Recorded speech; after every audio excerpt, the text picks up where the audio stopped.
Good evening and welcome to NTD News. I'm Tiffany Meyer in for Stephania Cox. Here are today's top stories. The Biden administration responds to cocaine found at the White House. The Secret Service now investigating how the drug ended up in the West Wing. Authorities today charged the suspect in a Philadelphia shooting that left 5 people dead, and the White House responding to recent shootings. The Biden administration responds after a judge limits its contact with social media companies. We'll dive into how those online posts can give a false impression of consensus. Is the U.S. eager to improve relations with China? Treasury Secretary Janet Yellen headed to Beijing today, the second visit from a cabinet member in less than a month. And in the Middle East, Israeli forces say they've completed the objectives of their West Bank operation. Israel has now pulled its troops from the region.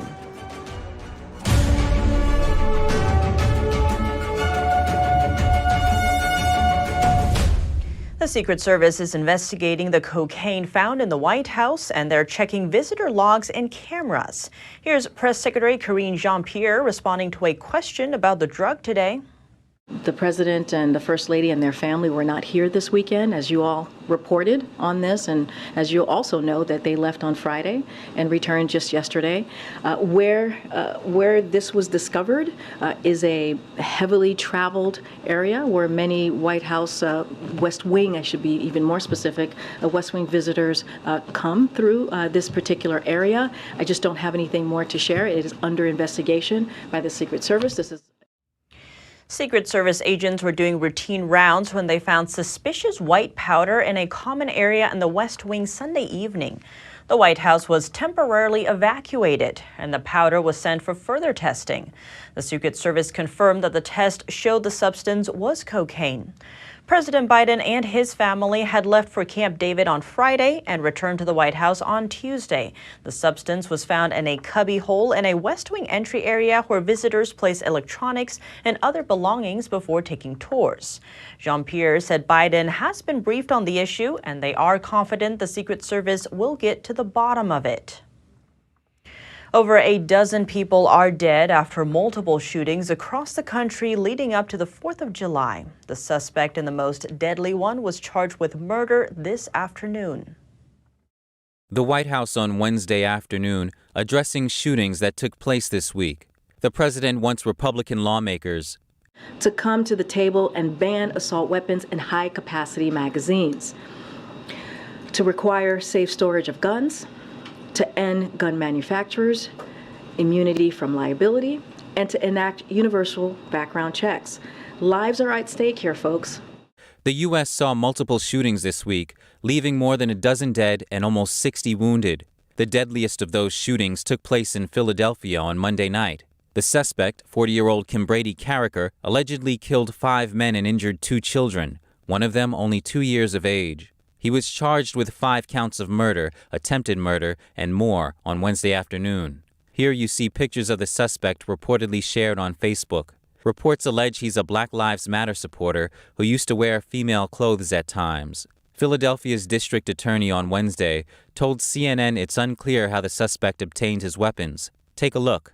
There is good reason to believe that his purchase of the AR and his either manufacture or purchase of a ghost gun, which of course are not sold through official vendors, there's good reason to think that it may have been obtained illegally.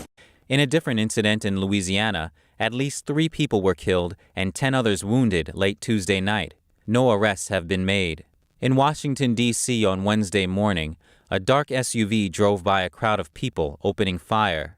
No one died, but at least 9 were wounded, among them a 9 and a 17-year-old.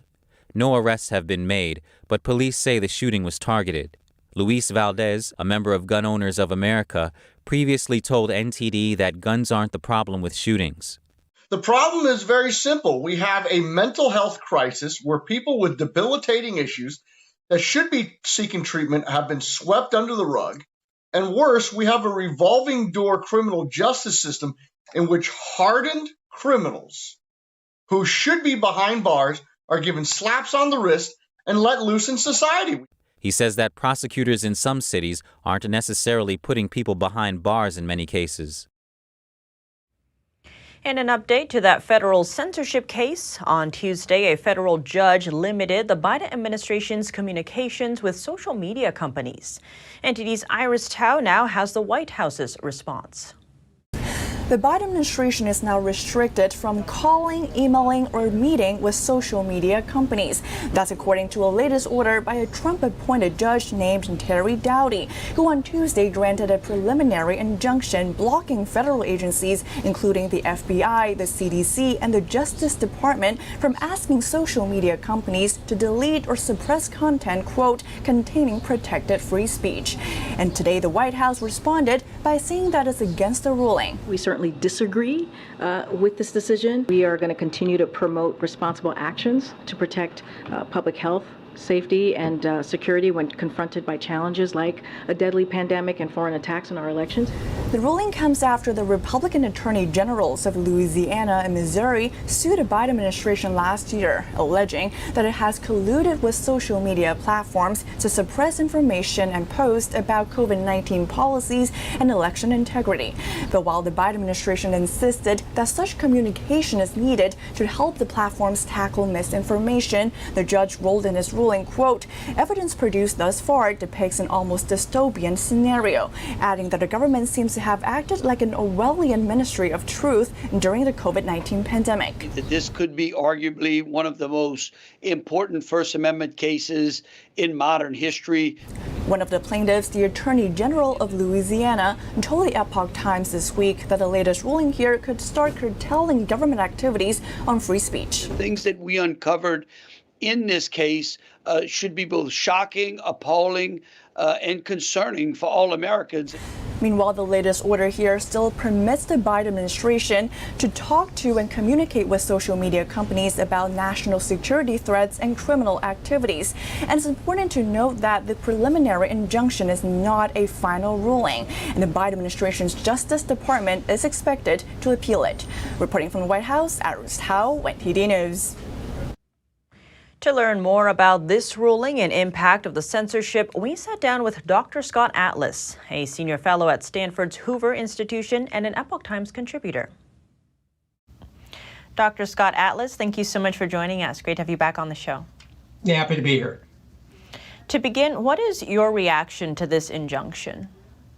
Well, the injunction is really crucial and late in coming, frankly, because the censorship issues, particularly during the pandemic, were prominent and really were very harmful to the public good during 2020.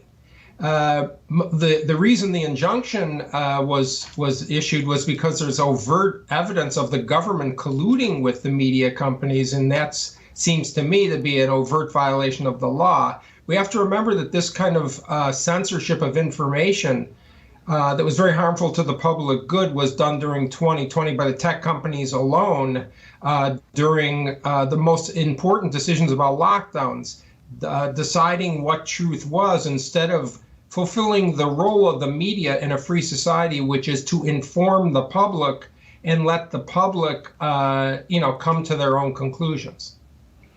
And Dr. Atlas, expanding on that, you were part of the White House Coronavirus Task Force. You felt firsthand the censoring effects of big tech. How does this case play into the public's ability to view those differing opinions or debates online? Well, I think it's really critical. First of all, in a general sense, freedom of speech is really the essential first and foremost freedom in a free country, because everything stems from that. But secondly, it illustrates what was done in 2020 and 2021 and then 2022, and even now today, which is the use of propaganda. Part of swaying the public in this pandemic was done by suppressing information, the free exchange of ideas.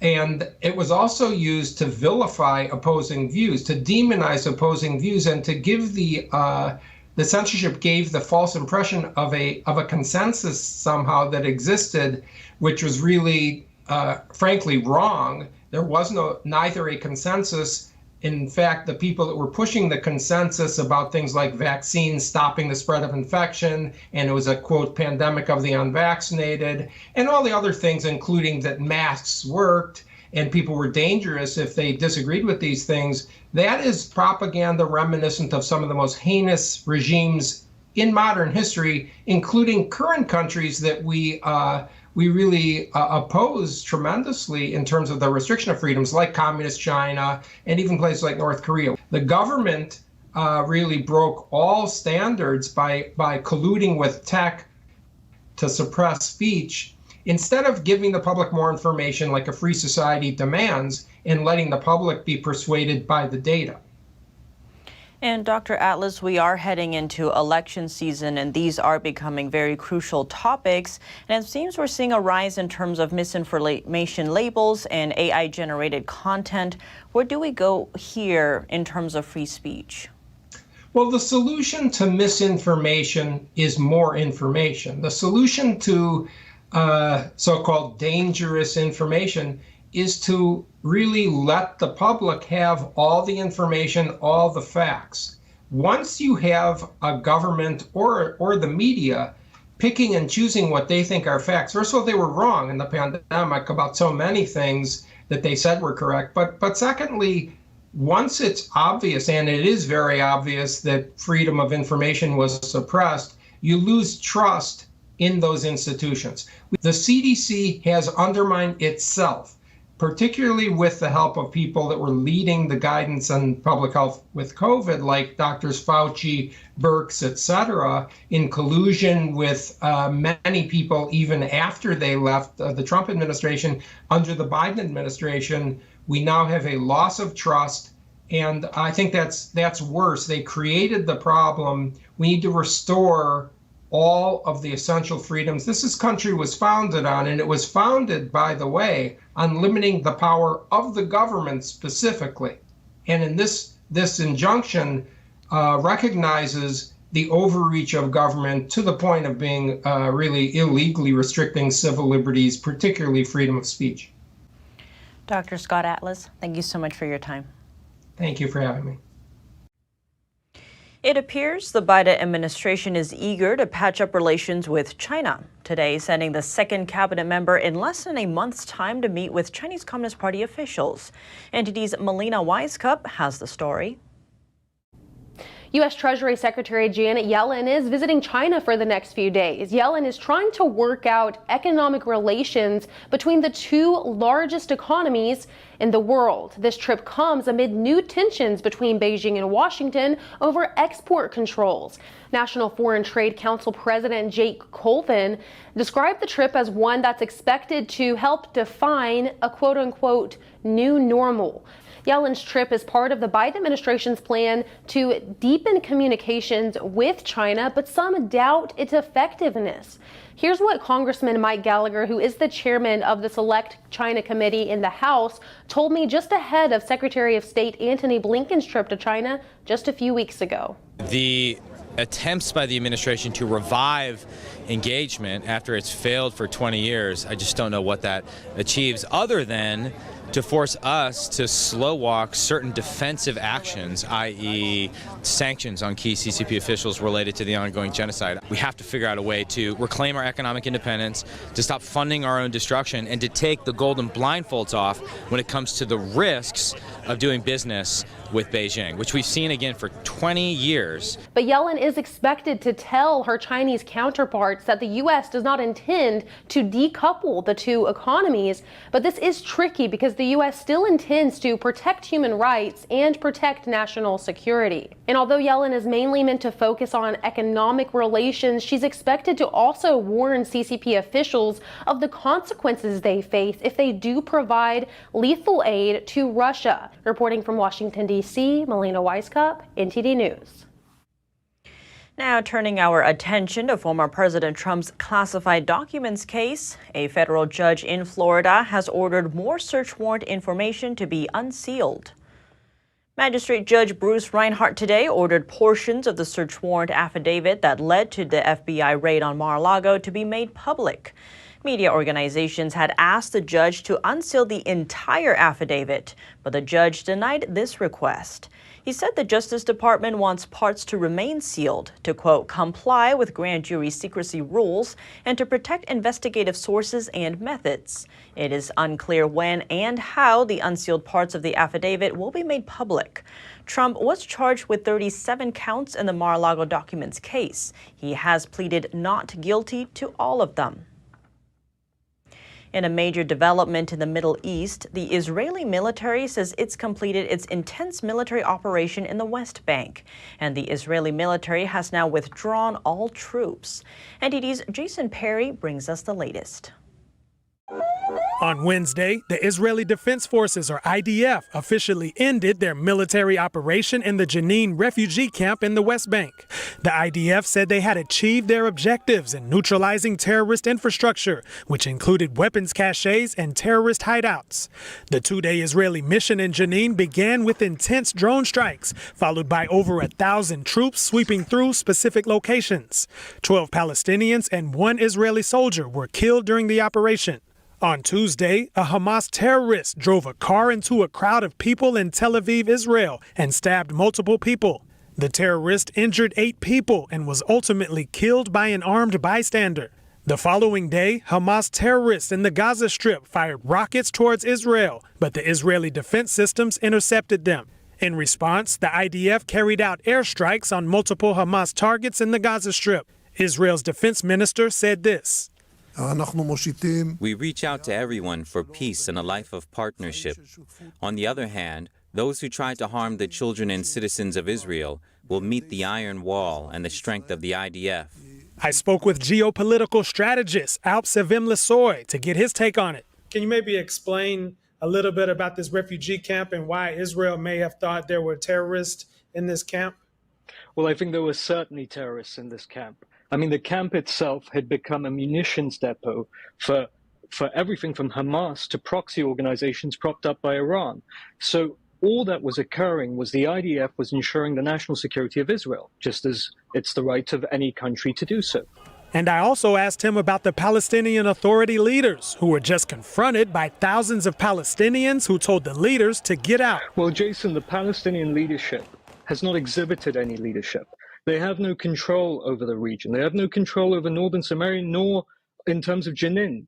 Hence, when we look at it from the perspective of those that are living there, I think they're quite right to be annoyed and to be in a position where they're having to voice their concerns to a so-called leadership that is non-existent. Sevim Lesoy added that the operation has provided security for Israelis and Palestinians alike, and he expects to see more operations like this to not only secure Israel, but the region at large.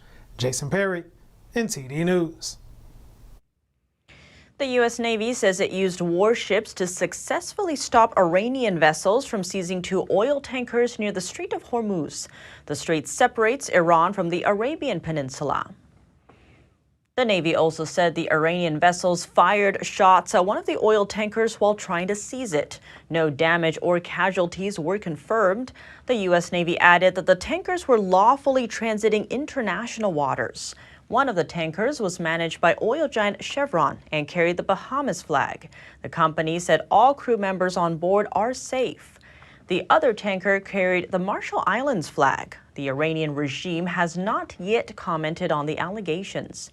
Since 2019, there has been a series of attacks on shipping in strategic Gulf waters at times of tension between the U.S. and Iran. Navy officials said Iran has harassed, attacked, or interfered with about 15 internationally flagged merchant vessels over the past 2 years or so. Now turning our attention to Russia, the Kremlin said it's open to talks with the U.S. over a potential prisoner swap. It could involve detained Wall Street Journal reporter Evan Gershkovich. Russia yesterday held the door open for contacts with the U.S., but said such talks must be held out of the public eye. Gershkovich has been held behind bars in Moscow since March on charges of espionage. He was arrested while on a reporting trip to Russia. The Biden administration has called this a wrongful detention. The U.S. ambassador to Russia on Monday was allowed to visit Gershkovich for the first time since April.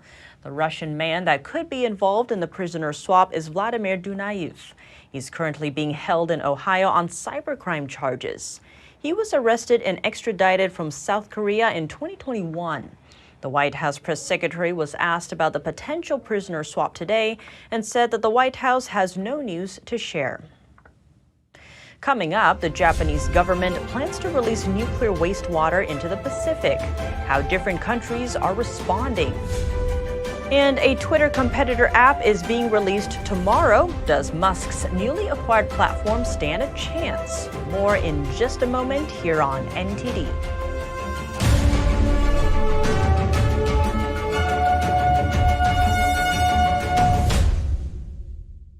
It's just clear as day. The media, whether it's broadcast, cable, or print media, has become extremely biased. And I started looking online for alternative ways to get information. And I saw an ad for a free trial. And I looked at it and I said, Epoch Times. I mean, come on, this is end of days type of stuff. I mean, what are they going to be talking about here? And I said, well, it's a free trial. Let me dig in. Is it giving me both sides? Is it giving me an objective point of view here? I have looked for opportunities to see where they might be biased, and I don't find it. It has given me a level of trust in media that I didn't think I'd ever get back. I love the Epoch Times because it has renewed my faith in the idea that a reliable, responsible, non-biased source of information is available. And I can say that I love it because of that. William Bouguereau's staggering work, both in quantity and quality, numbered over 800 exquisite paintings during his lifetime. Bouguereau was the most famous artist in all of France, possibly all of Europe. These are emotionally powerful works, amongst the most powerful in art history. 我第一次看到就是布格罗的画的时候，我就感觉到非常的震惊。我觉得哇，居然有人画到这么的完美，所有的一切都无可挑剔。In this episode, we'll investigate the talent of a genius and a true master in his field who was first highly praised and recognized, but later destroyed. What was it about him or his art that made an entire society turn against him and banish both his name and his works? 2023, the 10th NTD International Classical Chinese Dance Competition aims to promote the traditional art of classical Chinese dance. From September 4th to 7th, top dancers from around the world will compete in skill and showcase talent at the Sugarloaf Performing Arts Center in New York. The gold award is $10,000. Apply now at dance.ntdtv.com. Buying a house is complicated and confusing, especially now. That's why who you work with matters. Together with HomeLight, we find solutions for every buyer. Our team helps you get the home you love every time. There are 16 million children struggling with hunger in America. This is a serious problem, but one we can solve. Visit feedingamerica.org to help. Together we can solve hunger. Together we're feeding America.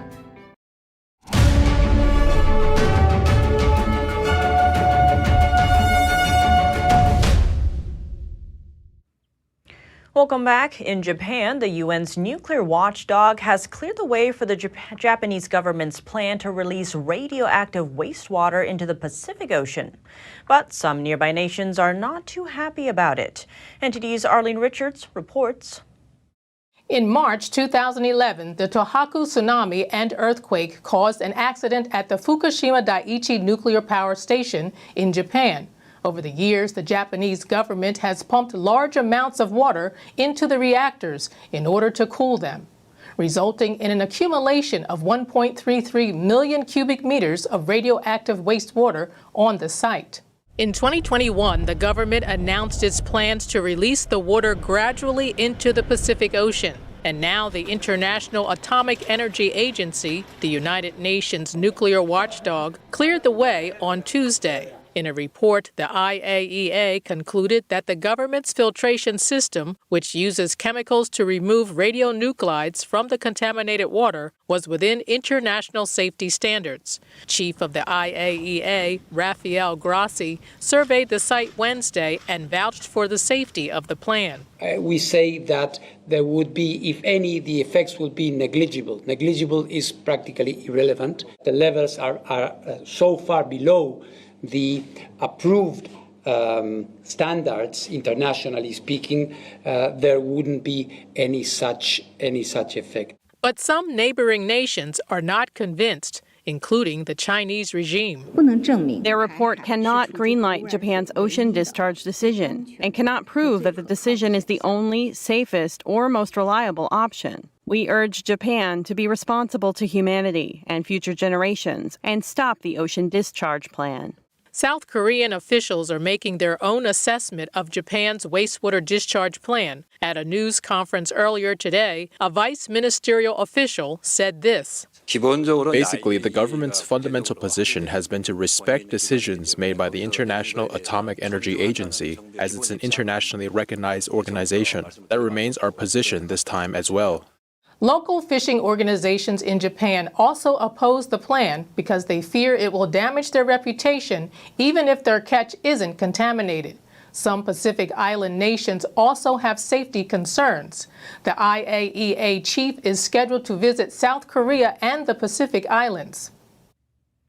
And a river running through Ikoma City in western Japan turned bright green this morning, concerning local residents. Video posted on social media shows the Tatsuta River turned a lime green color. It was posted by a local resident who was alarmed by the sight while walking her dog. Local media reports say various concerns about the color have been raised by locals in the neighborhood. Public broadcaster NHK says there are no irritating smells despite the abnormal color, and local officials found the water to be non-toxic after conducting a sample test.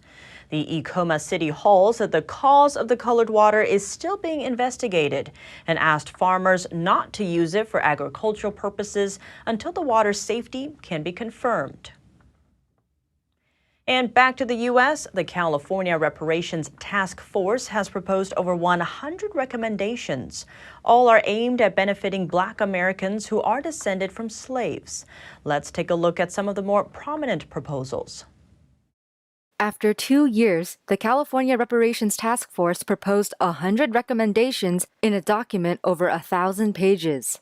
Among them is a call to eliminate child support debt for Black residents. They claim there is a larger percentage of Black Californians who owe child support debt than their proportion of the state's population. They also claim that 10% interest hinders them from paying to go to school, finding jobs, and housing. Another item on their recommendations list is banning police from public disorder offenses like urinating in public. The group claims law enforcement should ignore low-level, non-violent offenses since most of the people who commit them are homeless or have mental health issues. In addition, the task force recommends the state pay over $225 billion in damages for alleged incarceration-related racism. They believe Black California residents who were victims of war on drugs since 1970 should be compensated for health harms dating back to the 1850s, housing discrimination, and mass incarceration. A marathon negotiating session between UPS and the Teamsters Union ended early Wednesday without a deal to avoid a strike. Both sides accuse the other of walking away from the table. The issue is money.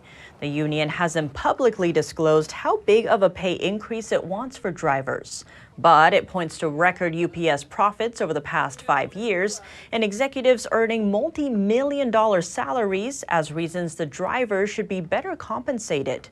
The two sides have already agreed on several other issues, like putting air conditioning in delivery vehicles, but the clock is ticking.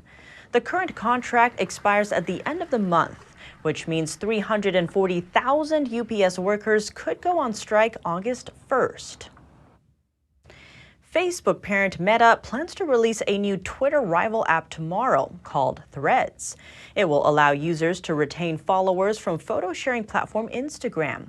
It's basically Instagram's text-based conversation app. Will Meta's new app pose a threat to Musk's Twitter? NTD Business's Don Ma speaks to a social media expert. And joining me here is Andrew Salapak, social media professor at the University of Florida. So the new Meta app, Threads, is expected to be released tomorrow. It's supposed to be a Twitter rival. Do you think it has the potential to be a so-called Twitter killer? I mean, I think a lot of people are overhyping the idea of it being a Twitter killer because we've seen this before with Mastodon, with Blue Sky, with Truth Social, with Parler. Everything's supposed to be a Twitter killer. Now, the difference is that those companies didn't have the financials that Meta does. But at the end of the day, you're still asking people to kind of make a huge switch, to go from the thing they're comfortable with to something completely new. And with the rare exception of TikTok, that often doesn't happen. So let me ask you this. Instagram has around 2 billion users compared to about 250 million of Twitter. So it's about 10 times bigger already. If my math is correct, if 1 in 10 Instagram users tries Threads, it will overtake Twitter.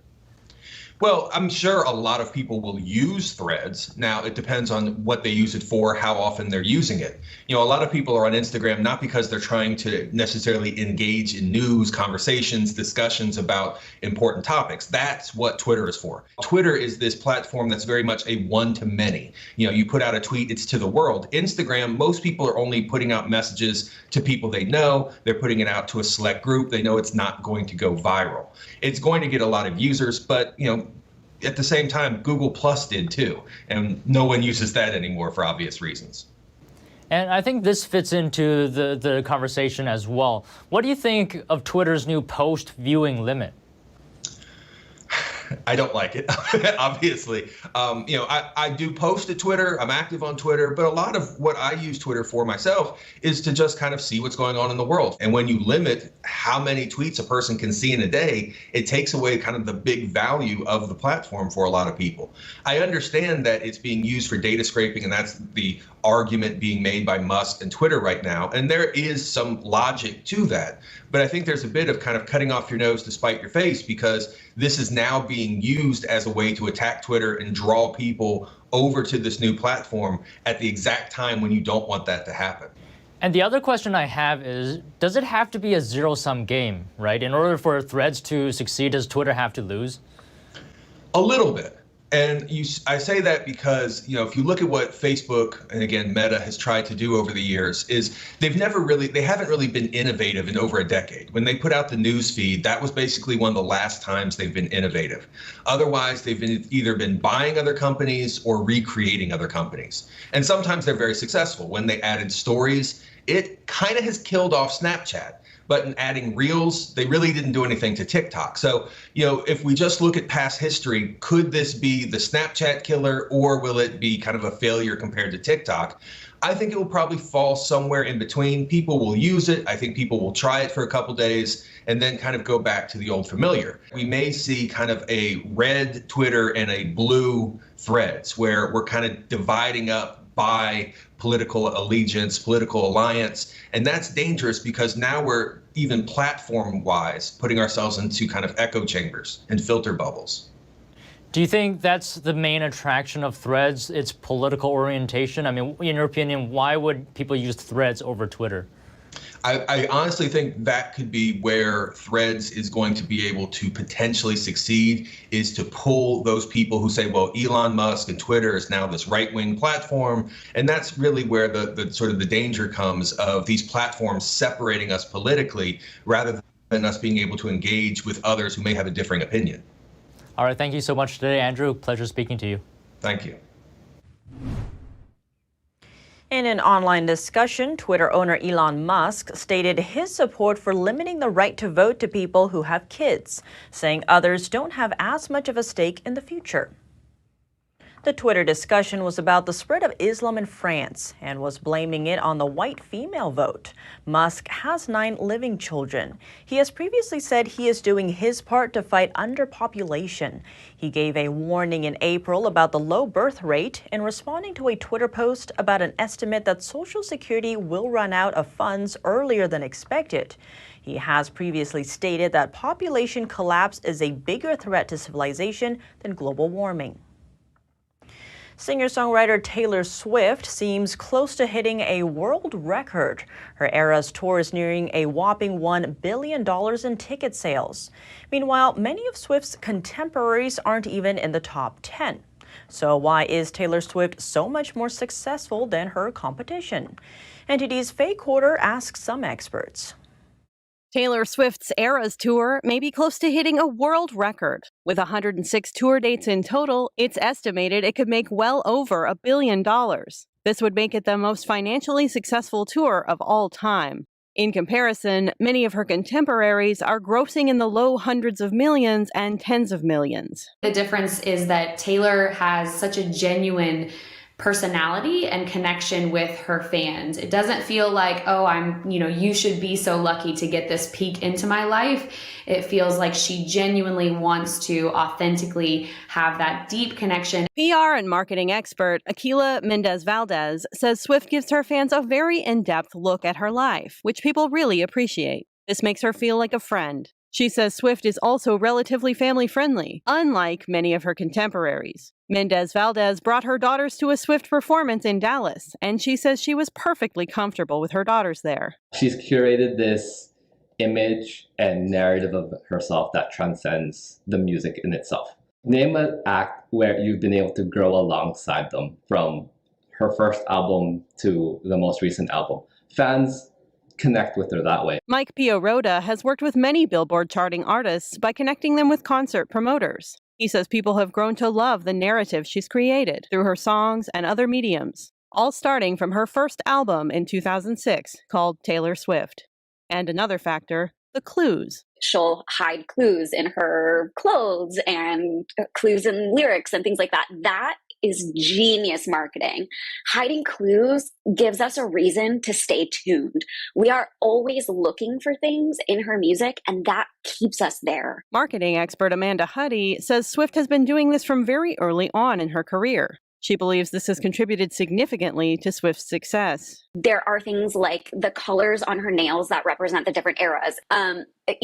When she started the Eras tour, she had different letters on her shirt that were colored differently, and they did add up to patterns. So we're constantly finding new things to pick up on and theorize and things like that. The Eras tour is Swift's 6th tour. It's called the Eras Tour because it's supposed to be a journey through all her musical eras. The tour is ongoing through August 2024. Faye Quarter, NTD News. Coming up, people are leaving the cities for a self-sufficient lifestyle in the country. Some call it homesteading. And as reports of shark attacks surge, an alert beachgoer spots a shark swimming off the coast during the holiday. That story and more when we return on NTD News.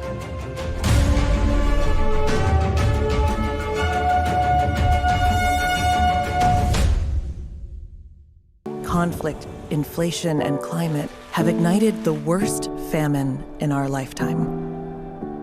And we're fed up. Fed up with the fact that hunger robs children of their childhood. Fed up with the lack of progress. Fed up with the injustice. Help us brighten the lives of children all over the world by visiting getfedupnow.org. For as little as $10 a month, you can join Save the Children as we support children and families in desperate need of our help. Now is the time to get fed up and give back. When you join the cause, your $10 monthly donation can help communities in need of life-saving treatments and nutrients. Prevent children from dropping out of school.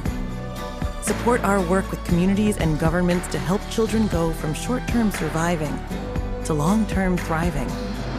And now, thanks to special government grants, every dollar you give before December 31st can multiply up to 10 times the impact.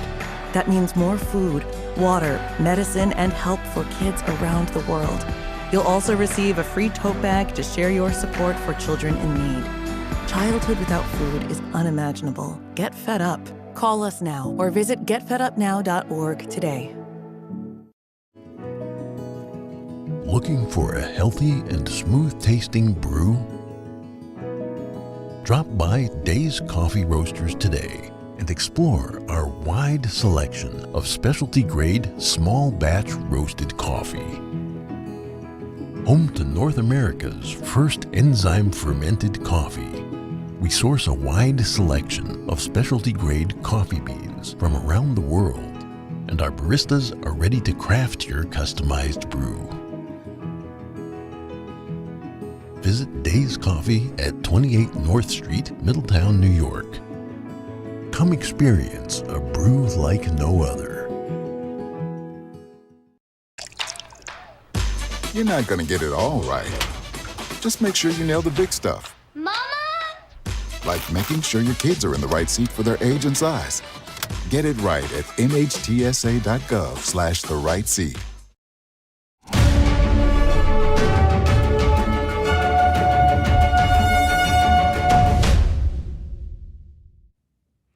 Welcome back. Well-known organic farmer Joel Salatin says we're seeing a homesteading tsunami. That is an uptick in self-sufficient living, including practices like growing and preserving your own food and generating your own energy sources. To learn about this blossoming trend, we spoke with Epoch Times journalist Jeff Louderback and Melissa Renee, a homesteader herself.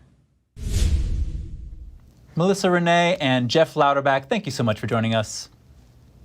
Thank you for having me. Absolutely. Melissa, homesteading might be an unfamiliar term to some of our audience, and I know you're a homesteader. Maybe you can start by explaining what that term means for us. I think that term is very vague and open, and that's what's so wonderful about it, because homesteading is a mindset. It is the act of being, more practical in your choices, living a simple life, believing in self-sustainability and self-independence and your food and your home, and making that home your priority. And so how does that play out for you? How do you homestead? Well, I started in the city, actually. I grew up in a homestead family. However, whenever I came into Cincinnati, we didn't have a lot of land, and so that looked like a couple of pots in my backyard where I grew some peppers and tomatoes.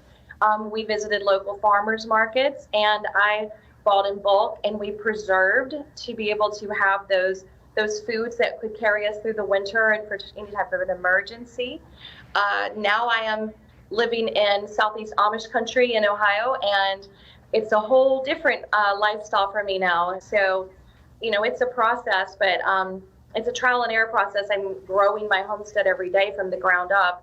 There's a lot of complications that come into that whenever you're starting out, but we've taken our homestead from city lifestyle to country lifestyle. Thank you for that explanation, Melissa. Jeff, let's turn to you. Well-known organic farmer Joel Salatin says we're seeing a homesteading tsunami. Can you explain why he said that? What's behind this tsunami? Yeah, I documented that in the first story I did on the Food Independence Summit last week. And his explanation is that because, we're several generations removed from when people commonly farmed or produced their own food. And in recent years, for a variety of reasons, people have taken back to wanting to produce their own food, whether it's, growing a tomato plant or doing something more extensive with produce and chickens and goats. And so at all levels, we're starting to see that. And that's his reasoning, is people are having a call to go from the city to the country. But even the people who stay in the city are at least doing something to sustain themselves more. And I was reading your article in the Epoch Times about this topic. You mentioned how the pandemic played a role in the resurgence of homesteading. Can you talk about that a little?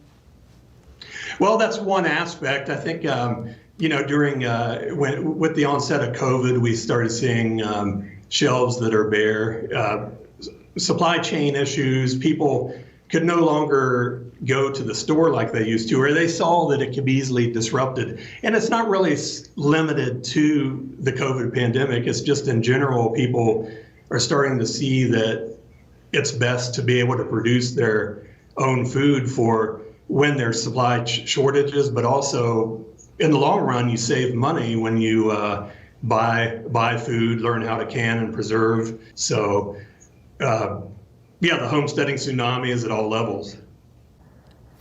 And Melissa, what do you hope the future, maybe the next 20 years of your homesteading lifestyle will be like?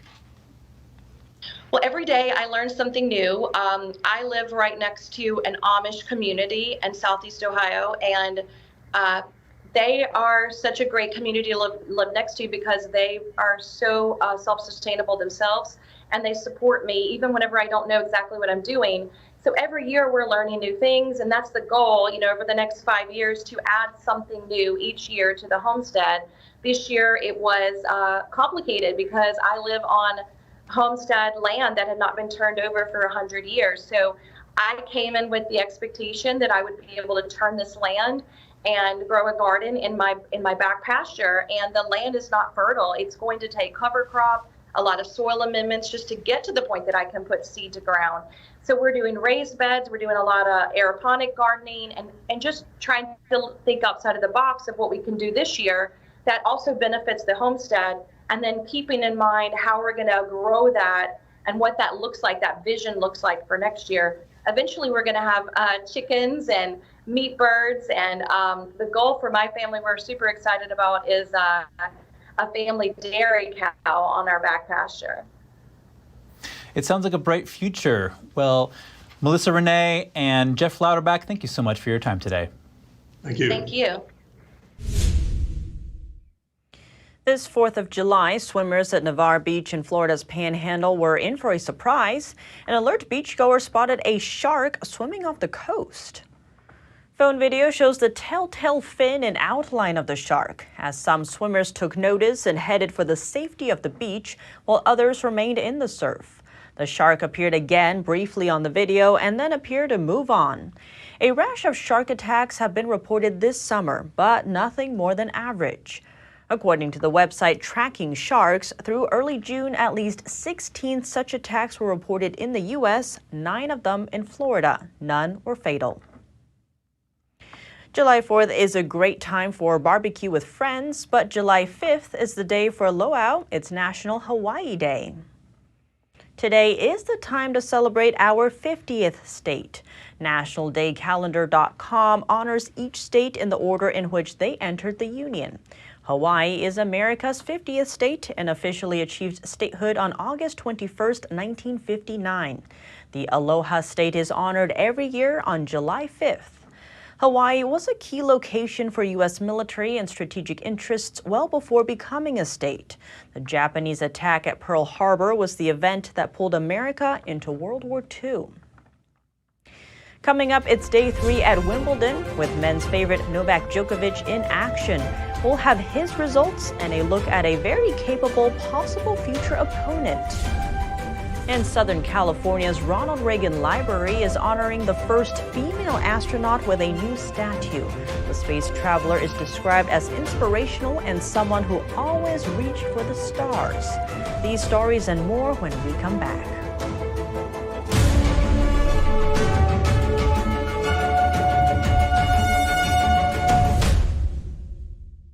What if you could whiten your teeth by simply brushing your teeth? Now you can with Smile Actives, the teeth whitening breakthrough that safely gets your teeth white and keeps them white every day, just by brushing your teeth. I never thought that whitening my teeth could be so easy. I just put the gel on the brush, the toothpaste on it, brush, and I can see my white teeth. Simply add Smile Actives to any toothpaste and our patented PolyClean technology activates into a powerful microfoam that penetrates into the enamel surface to safely lift and remove stains. You need a simple way to whiten your teeth. Without strips, without trays, without going to the dentist. And it was about time that a product was developed that you would be able to do that with just brushing. And now, Smile Actives is even better with new Pro Whitening Gel with 33% greater whitening power, clinically shown to whiten teeth faster, up to 8 shades. 100% of users saw whiter teeth. on food stains, coffee and wine stains, even on veneers, crowns, and dentures. I eat the blueberries, I drink the coffee, and I know that Smile Actives will keep my teeth white every day. If you could use something so easy like Smile Actives to take yellow teeth to white teeth, why wouldn't you? Why spend hundreds of dollars for whitening treatments at the dentist when now you can whiten your teeth with new Smile Actives Pro Whitening Gel every time you brush your teeth? Call or go to smileactives.com and for a limited time get new Pro Whitening Gel for just $24.95. Order in the next 5 minutes and buy one get one absolutely free for just $24.95. That's 2 for 1 and save 58%. We'll even include free shipping. Get your teeth whiter guaranteed or return it within 60 days for your money back. I smile every day now. The difference is literally night and day. So now I'm always smiling, always choosing, because now my teeth are much whiter. This offer is not available in stores, so call or click now before the special buy one get one free offer goes away. I don't think that many kids in my son's school even do it. He makes fun of his friend who vapes. He would never try it. She's into soccer. She's on the honor roll. She's just not the type. No way. No way. No way. No way. My kid would never vape. Get your head out of the cloud. Today, nearly 8,000 kids will start vaping. Maybe even yours. Learn about the dangers at talkaboutvaping.org.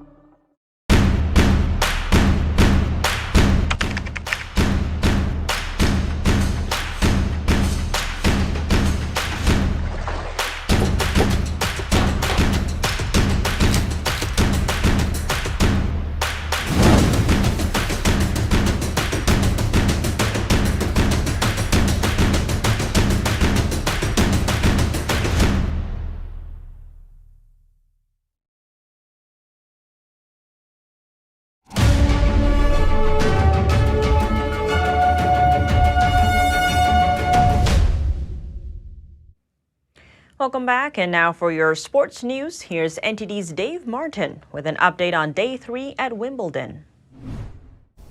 That's right, Tiff. Second-seeded Novak Djokovic rolled to a straight sets win today over unseeded Jordan Thompson, his 30th straight win at the All England club.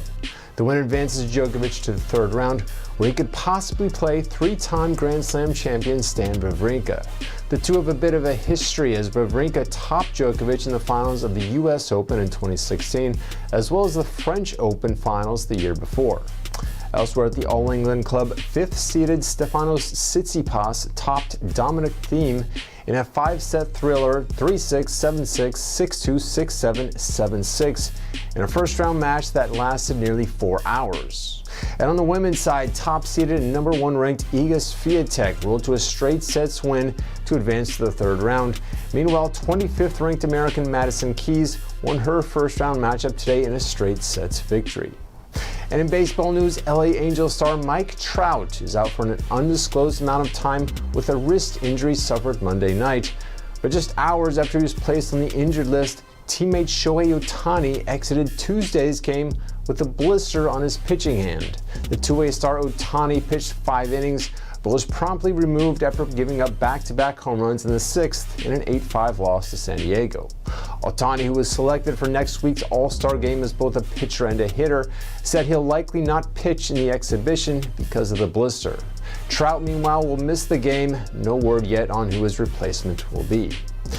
And for your sports viewing schedule tonight, plenty more baseball. 14 games on, including the high-priced New York Mets, who are finally showing a little life, having won 3 in a row. They play at the Arizona Diamondbacks.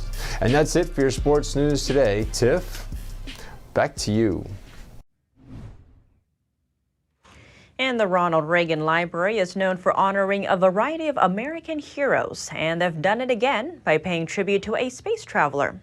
This pioneer was part of NASA's 1978 class of astronaut candidates who dreamed big and always reached for the stars. NTD's Christina Corona tells us more from Southern California's Simi Valley. On Tuesday, the Ronald Reagan Library honored NASA astronaut Sally Ride. Ride made history more than 40 years ago on June 18, 1983, when she became the first American woman to fly in space aboard the Space Shuttle Challenger's STS-7 mission, along with 4 male crewmates. Sally Ride's sister, Bear Ride, tells us that her older sibling was always academically inclined. She was always very serious about her studies and enjoyed science. She loved science and always was full of adventure. When she graduated from college, she got her PhD in astrophysics and then became an astronaut. So her life was really quite fulfilling in that way. And now the family is so proud to be here. Before becoming a spacewoman, Ride was passionate about sports. When she was younger, she was an excellent tennis player. She was a nationally ranked tennis player, and she was always very, very athletic. She used to play baseball with the kids on the street, like we used to do here, and they never really believed that she was going to be very good because she was a girl, but she turned out to be the best. Stephen Barber had the chance to honor one of his heroes by creating the Sally Ride Monument. He did this in part to show that everyone who puts in the effort can achieve their dreams, goals, and aspirations. Sally epitomizes what anybody can do. If you have a dream and you wake up every morning and you swing the bat and you're focused on that dream, in America you cannot fail.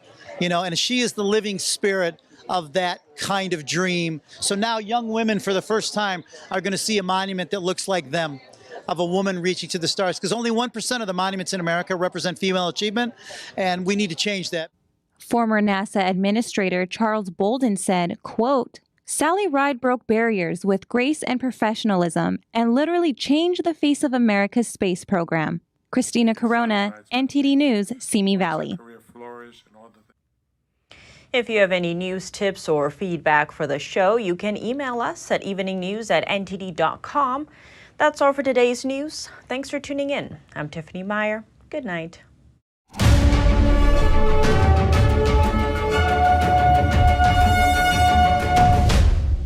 Thanks for watching us on YouTube. Did you know YouTube only keeps selective videos on its platform? So if you want to make sure you get the full picture, just subscribe to our newsletter. Go to newsletter.ntd.com and sign up. It's free.